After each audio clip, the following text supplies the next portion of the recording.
ಶಾಂತಿನಿಕೇತನ ಪ್ರೌಢಶಾಲೆಯಲ್ಲಿ ಬಡ ವಿದ್ಯಾರ್ಥಿಗಳಿಗೆ ಉಚಿತ ನೋಟ್ಬುಕ್ ಹಾಗೂ ಲೇಖನ ಸಾಮಗ್ರಿ ವಿತರಣೆ.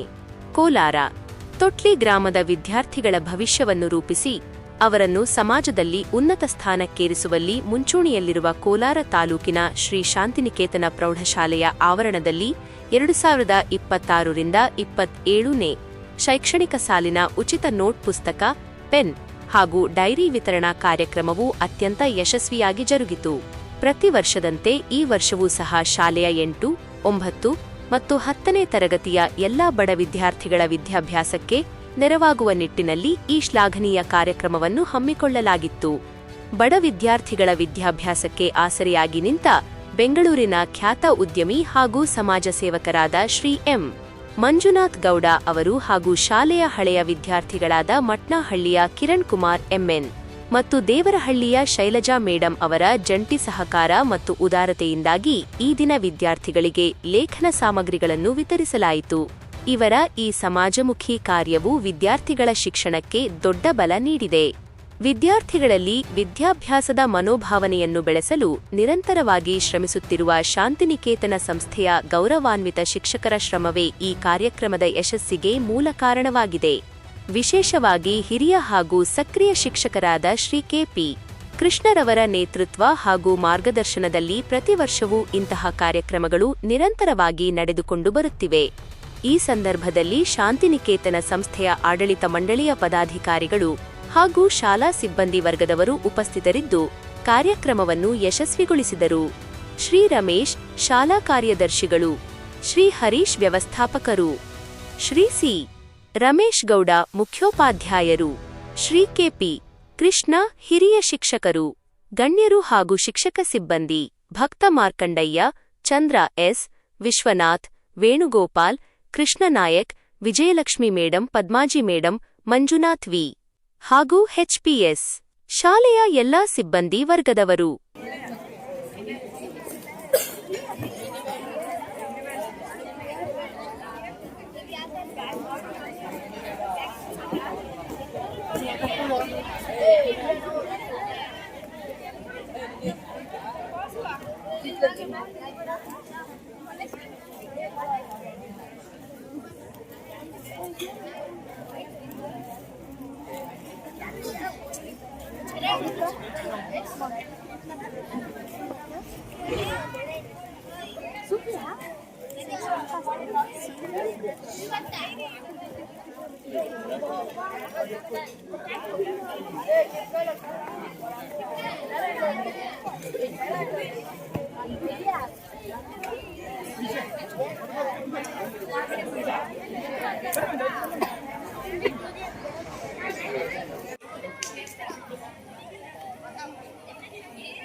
ಸಹೋದರರೆಲ್ಲ ಪಡ್ಕೊಳ್ಳಿ. ಮತ್ತೆಲ್ಲ ಒಂದು ಗ್ರೂಪ್ ಫೋಟೋ ಇದೆ. ಡೈಲಿ ಎಲ್ಲಾ ಮಕ್ಕಳಿಗೂ ಕೊಡ್ತಾರೆ, ಅವರ ಹತ್ರ ತಗೊಳ್ಕೊಂಡು ನಿಮಗೂ ಕೊಡ್ತಾರೆ. 8, 9, 10 ಎಲ್ಲಾ ಮಕ್ಕಳಿಗೂ ಡೈಲಿ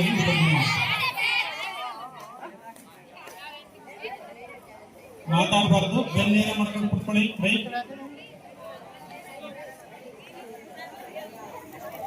ಇಲ್ಲಿ ಬಂದ್ಮೇಲೆ ಎಲ್ಲರೂ ನಿಶಬ್ದವಾಗಿರಬೇಕು, ಬೆನ್ನು ನೇರ ಮಾಡಿರಬೇಕು.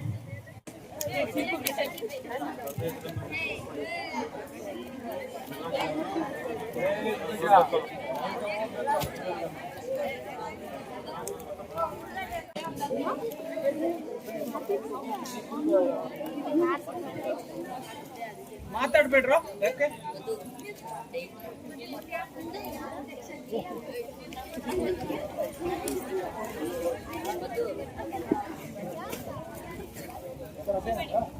ಕೊಡೋದಕ್ಕೆ ಬೇಕಾಗುತ್ತೆ, ಬಳಸ್ಕೊಳ್ಳಿ. ಇಲ್ಲಾಂದ್ರೆ ಯಾವ್ದಕ್ಕಾದ್ರೂ ನೋಟ್ಸ್ ಆಗಿ ಬಳಸ್ಕೊಳ್ತೀವಿ, ಬಳಸ್ಕೊಳ್ಳಿ. ಇಲ್ಲ ರಫ್ ಆಗಿ ಬಳಸ್ಕೊಳ್ತೀವಿ, ಬಳಸ್ಕೊಳ್ತೀವಿ. ಮಾತಾಡಬಾರ್ದು. ವಿವಿಧ ರೀತಿಯಲ್ಲಿ ವಿಭಿನ್ನವಾಗಿ ನಡೀತಿರ್ತವೆ. ಆದ್ರೆ ಉಚಿತವಾಗಿ ಏನಾದರೂ ಕೊಡ್ತಿದ್ದಾರೆ ಅಂತಂದ್ರೆ ಅದೊಂದು ರೀತಿ ವಿಶೇಷತೆಯನ್ನ ಪಡೆದುಕೊಂಡೇ ಇರ್ತದೆ. ಇದನ್ನ ನಮ್ಮ ಶಾಲೆಯಲ್ಲಿ ಓದಿ ಹೋಗಿರ್ತಕ್ಕಂಥ ಹಳೆ ವಿದ್ಯಾರ್ಥಿಗಳು ನಮ್ಮ ಶಾಲೆಯಲ್ಲಿ ಓದ್ತಿರ್ತಕ್ಕಂಥ ಮಕ್ಕಳಿಗೆ ಏನಾದರೂ ಒಂದಷ್ಟು ಸಹಾಯ ಮಾಡಬೇಕು. ಅದರಲ್ಲಿ ವಿಶೇಷವಾಗಿ ಬಡ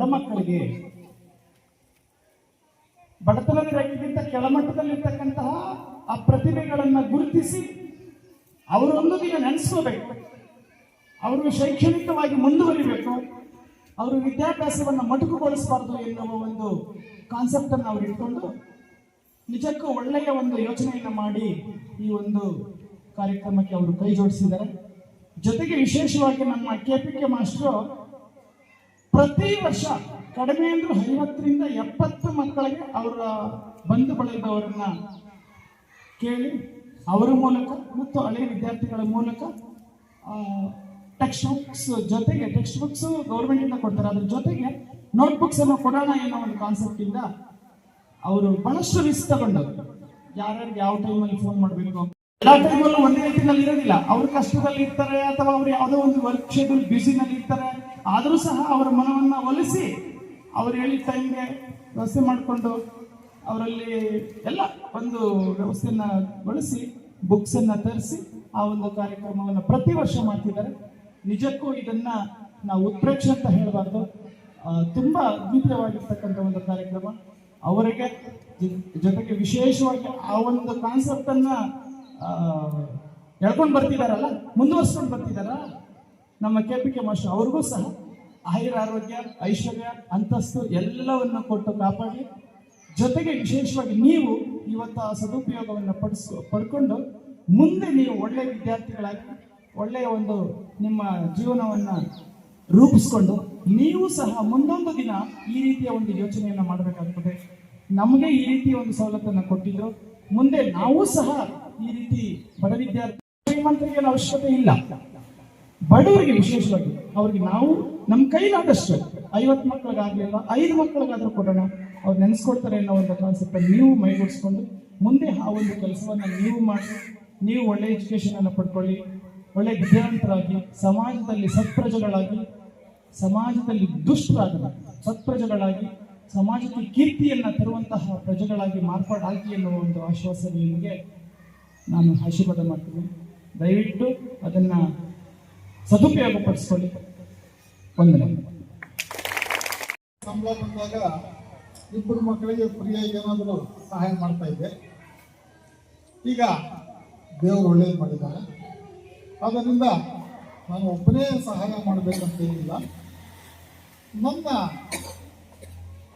ಪರಿಚಯಿಸ್ತಾರೆ ಒಬ್ಬರು ನಮ್ಮ ಸಂಬಂಧಿ, ಬೆಂಗಳೂರಿನ ಬನಶಂಕರಿಯ ಉದ್ಯಮಿ ಮಂಜುನಾಥ್ ಅಂತ. ಪ್ರತಿ ವರ್ಷ 30 ಮಕ್ಕಳಿಗೆ ಎಕ್ಸರ್ಸೈಸ್ ಕೊಡಿಸ್ತೀನಿ ಅಂತ ಹೇಳಿದ್ರು. ಅದರ ಪ್ರಕಾರ ಎಕ್ಸರ್ಸೈಸ್ ಜೊತೆ ಈಗ ಒಂದೊಂದು ಬ್ಯಾಗು ಕೊಟ್ಟಿದ್ದಾರೆ. ಅದು ಕೆಲವು ಮಾತ್ರ 30 ಕೊಟ್ಟಿದ್ದಾರೆ. ಅದು 8ನೇ ತರಗತಿ ಮಕ್ಕಳು ಕೊಡ್ತೀವಿ.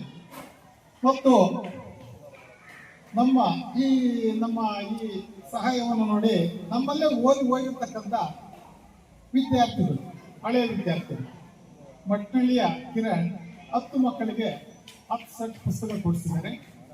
ಅದೇ ನಮ್ಮ ಹಳೆಯ ವಿದ್ಯಾರ್ಥಿ ದೇವರಹಳ್ಳಿ ಶೈಲಜಾ ಅಂತ 10 ಮಕ್ಕಳಿಗೆ ಕೊಟ್ಟಿದ್ದಾರೆ. ಒಟ್ಟು 30 ಆಯಿತು. ಇನ್ನು ಒಂದು 20 ನನ್ನ ಮತ್ತು ನಮ್ಮ ಸಹಪಾಠಿಗಳ ಸಹಾಯದಿಂದ ನಾವೆಲ್ಲ ಒಟ್ಟಿಗೆ ಸೇರಿ ಒಂದಷ್ಟು 20 ಮಕ್ಕಳಿಗೆ ಒಟ್ಟು 70 ಮೇಲೆ ಆಗಿರಬಹುದು.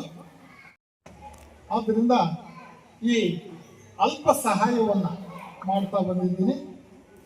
ದೇವರು ಎಷ್ಟು ಮನಸ್ಸು ಕೊಟ್ರೆ ಇನ್ನು ಮುಂದೇನೋ ಅವಕಾಶ ಕೊಟ್ರೆ ಮಾಡ್ತೀನಿ ಅಂತ ಹೇಳ್ತಾ ಈ ಪುಟ್ಟ ಭಾಷಣವನ್ನ ನಿಲ್ಲಿಸ್ತೇನೆ. ಏನೋ ಬಡ ಮಕ್ಕಳು ಎಲ್ಲಾ ಫ್ರೀ. 8ನೇ ಕ್ಲಾಸ್ ಅಡ್ಮಿಷನ್ ಆದ್ರೆ ಫೀಸ್ ಕಟ್ಟೋಷ್ಟಿಲ್ಲ, ಬುಕ್ ಇಲ್ಲ, ಎಲ್ಲ ಫ್ರೀ ಅಂತ ಹೇಳಿದ್ದಾರೆ. ಅದನ್ನ ನೀವು ಉಪಯೋಗಿಸ್ಕೋಬೇಕು. ಎಲ್ಲ ಫ್ರೀ ಕೊಡ್ತಾರೆ, ನೀವು ಅವ್ರೇನು ಕೊಡ್ತಾರೆ, ನೀವು ಚೆನ್ನಾಗಿ ಓದ್ಲಿ. ಎಲ್ಲ ಬಡ ಮಕ್ಳು ಅದ್ರಲ್ಲಿ ಈ ಚೆನ್ನಾಗಿರೋರು ಇದ್ದಾರೆ, ಏನೋ ಒಂದ್ ಸ್ವಲ್ಪ ಕೈಲಾಗದಷ್ಟು ಇರೋರು ತಗೊಳ್ಳಿ. ಚೆನ್ನಾಗಿರೋರು ಇನ್ನೊಬ್ರಿಗೆ ಅನುಕೂಲ ಮಾಡ್ಕೊಳ್ಳಿ. ಅವರು ಇನ್ನು ಬಡವರು ಇರ್ತಾರೆ, ಅವ್ರು ತಗೊಂಡು ಅವರು ಮುಂದೆ ಬರ್ಲಿ. ಅದನ್ನ ನೀವೆಲ್ಲರೂ ನನಗ್ ಬೇಕು ಅಂತ ಇದ್ ಮಾಡಬಾರ್ದು. ನನಗ್ ಕೊಟ್ಟಿಲ್ಲ, ಅವ್ರಿಗೆ ಕೊಟ್ಟಿದ್ದಾರೆ, ಅದೆಲ್ಲ ಏನಿಲ್ಲ. ಎಲ್ಲರೂ ಒಂದೇ. ಇಲ್ಲಿ ವಿದ್ಯಾರ್ಥಿಗಳು, ಟೀಚರ್ಸ್ಗೆ ಎಲ್ಲ ಮಕ್ಕಳು ಒಂದೇ. ಅದನ್ನ ಗುರುತಿಸಿ ಯಾರು ಬಡ ಮಕ್ಕಳಿದಾರೋ ಅವ್ರಿಗೆ ಕೊಡ್ತಾ ಇದ್ದಾರೆ. ಬೇರೆಯವರು ಬೇಜಾರು ಮಾಡ್ಕೋಬಾರ್ದು. ಅವರು ನಿಮ್ಮ ಮನೆಯಲ್ಲಿ ಈಸ್ಕೊಳ್ಳಿ, ನಿಮ್ಮ ಪೇರೆಂಟ್ಸ್ ಹತ್ರ ಹೇಳಿ ಈಸ್ಕೊಳ್ಳಿ. ಅವರು ಓದ್ಲಿ, ಅವ್ರು ಓದಿದ್ರೆ ನಿಮ್ ಸರಿಯಾಗಿ ಅವರು ಓದಿ, ನೀವು ಓದಿ, ಚೆನ್ನಾಗಿ ಓದಿ. ನೀವು ಮುಂದೆ ನಮ್ಮ HM ಸರ್ ಹೇಳ್ದಂಗೆ ನೀವು ಮುಂದೆ ಅದನ್ನ ಬೇರೆ ಸ್ಕೂಲ್ಗಳಲ್ಲಿ, ಇದೇ ಸ್ಕೂಲಲ್ಲೋ ನಿಮ್ ಕೈಲಾದಷ್ಟು ಏನು ಮಾಡಿದ್ರು ಅದು ದಾನನೇ. ನೀವು ಯಾರಿಗಾದ್ರೂ ಭಿಕ್ಷೆ ಕೊಡ್ರಿ, ಅದು ದಾನನೇ. ನೀವು ಊಟ ಕೊಡಿ, ಅದು ದಾನನೇ. ನಮ್ಮ ಹತ್ರ ಏನಿದೆಯೋ ಅದನ್ನ ಸ್ವಲ್ಪ ನೀವಿಟ್ಕೊಂಡು ಒಂದ್ ಸ್ವಲ್ಪ ಇನ್ನೊಬ್ರು ಕೊಟ್ರೆ ಅದು ಅವ್ರಿಗೆ ಅದು ದಾನದ ತರಾನೇ. ನಿಮ್ಗೂ ಅದು ಒಂದು ಇದಾಗುತ್ತೆ, ಏನೋ ಮನಸ್ಸಿಗೆ ಒಂದು ತೃಪ್ತಿ. ನಾನು ಒಂದ್ 4 ಜನಕ್ಕೆ ದಾನ ಮಾಡಿದೆ ಅನ್ನೋದು, ಅದು ಹೇಳ್ತಾರೆ ಏನೋ ದೇವ್ರ ಹತ್ರ ಲೆಕ್ಕ ಇರುತ್ತೆ. ಅದನ್ನ ನೀವು ಎಲ್ರೂ ಇದು ಮಾಡ್ಕೊಂಡು ನೀವು ಮುಂದೆ ಅದನ್ನ ಬೇರೆಯವ್ರಿಗೆ ದಾನ ಮಾಡೋ ತರ ನೀವು ಇದು ಮಾಡಬೇಕು. ಇಷ್ಟನ್ನ ಹೇಳ್ತಾ ನಾನು ಈ ಮಾತನ್ನ